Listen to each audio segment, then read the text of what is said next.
Hello, and welcome to another segment of Comparative Reasoning. I'm your host, Cedric Kennedy, and today I'm going to talk about a tweet that I saw from Kamala Harris. Now, this right here is just a mirror image of Trump in my mind. As I've already said, I'm not going to vote for her. It's not happening. Now, she writes this tweet. It's vile. It's cowardly. It's xenophobic. It's racist. It defiles the office of the president. And I won't share it here. It's time to get Trump out of office and unite the country. When I read that, I admit my brain exploded into all kinds of witticisms and nasty things to say.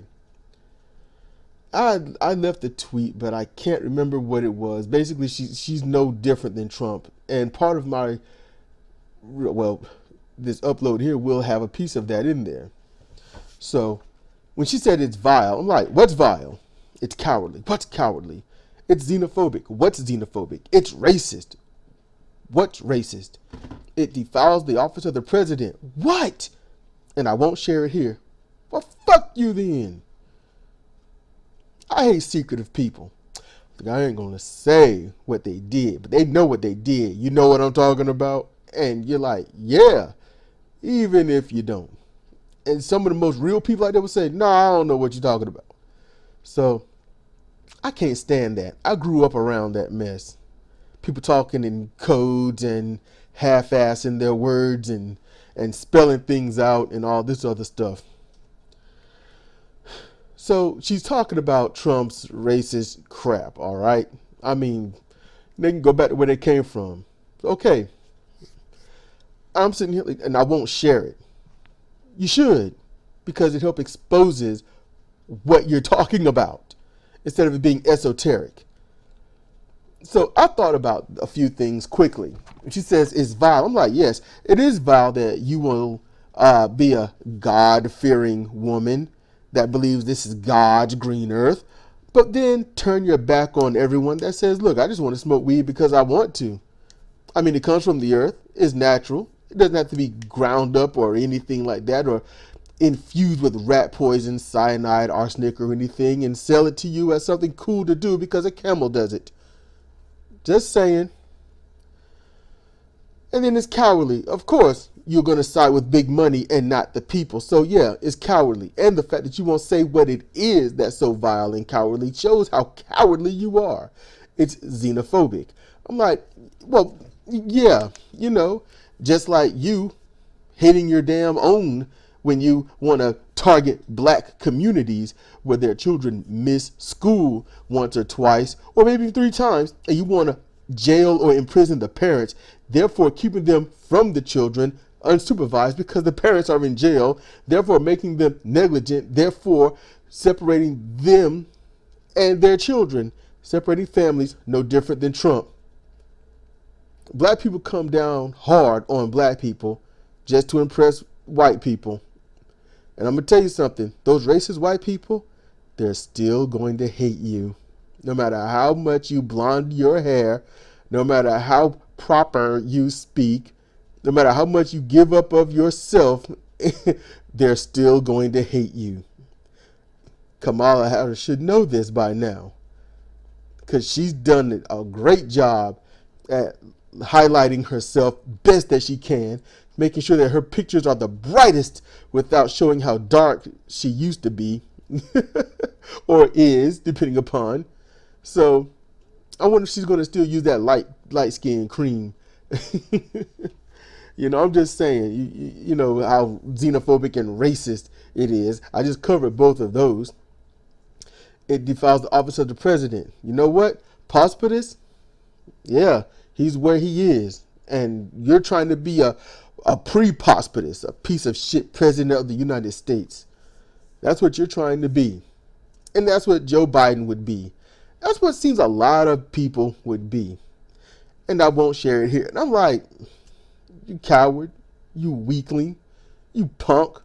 That's all I thought. I would want someone, if someone is going to be the most powerful person on our land, and is too scared or political to tell the truth, I don't want that person representing me. I don't want that person representing anyone other than the scum of the planet. And well, look at, we got Trump, right? So it's time to get Trump out of office and unite the country. Unite the country. Okay, let me explain this to y'all. Okay, if anyone's still listening. So check this out. Unite the country. It's the United States of America. That means we are part of the Americas. All right, from Greenland to southern Chile. Also, we're divided into 50 states, one divided by Canada, another by the ocean. And regardless of that, all states are divided by borders / territories.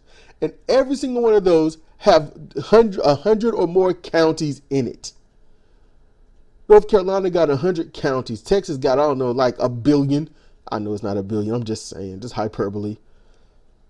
Everything is divided. 1/3 of this country loves Trump.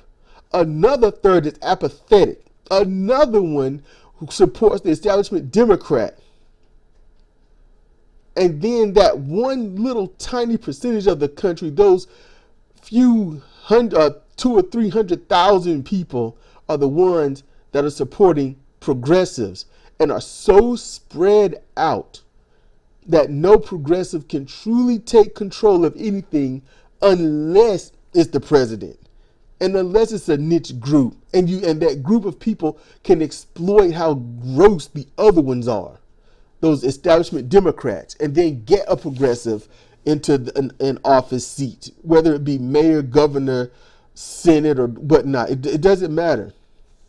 It takes a bullhorn in a niche group to get the most minute advancement. This is not a united country. This is a country that President Lincoln tried to unite Confederate and the North and the South. Too much stuff in my head. But the North, to unite the North and the South and end slavery, all because he was embarrassed. Because every other world leader was like, look at the United States, they still have slaves. They have slavery there. We don't want them at our table. They're weak and they're ugly. They're nasty to look at. So Lincoln united by dividing the South. So what happens when you break up an anthill? What happens when you bust a spider's egg? Those things run out and in every direction. And when they did that, they took control of every other place of the United States. The states are united, but they're still epically divided nonetheless. So it's the united divided. That's what it is. And she wants to unite a country where every other third doesn't like anything.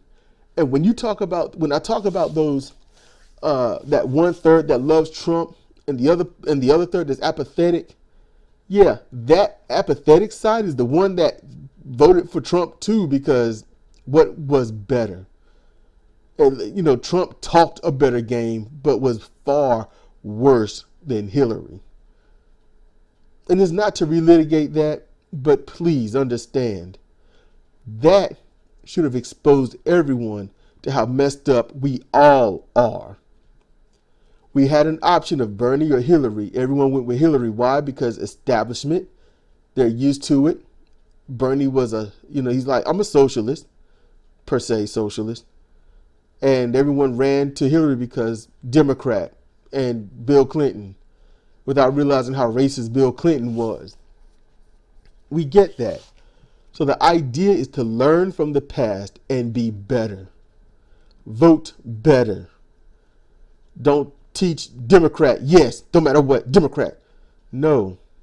Because if you do that, then you have people like Kamala Harris having a platform to say stupid stuff like this. That's what you get. So with that said, if you have any comments, please let me know. Please share, like, and subscribe. I appreciate any attention, any help that I can possibly get. This is Cedric Kennedy for Comparative Reasoning. Thank you for listening. And please take the link to www.tinyurl.com/crbanking, where Aspiration will help you, me, and anyone you know get just a little bit of money of startup for their own banking, and bank where it counts. Your money won't go to fossil fuels. It's not going to go to corporations, and you get cash rewards for shopping at businesses with a conscience. So please give it a try. Not just for me, not just for them, but primarily for yourself. Thank you for listening.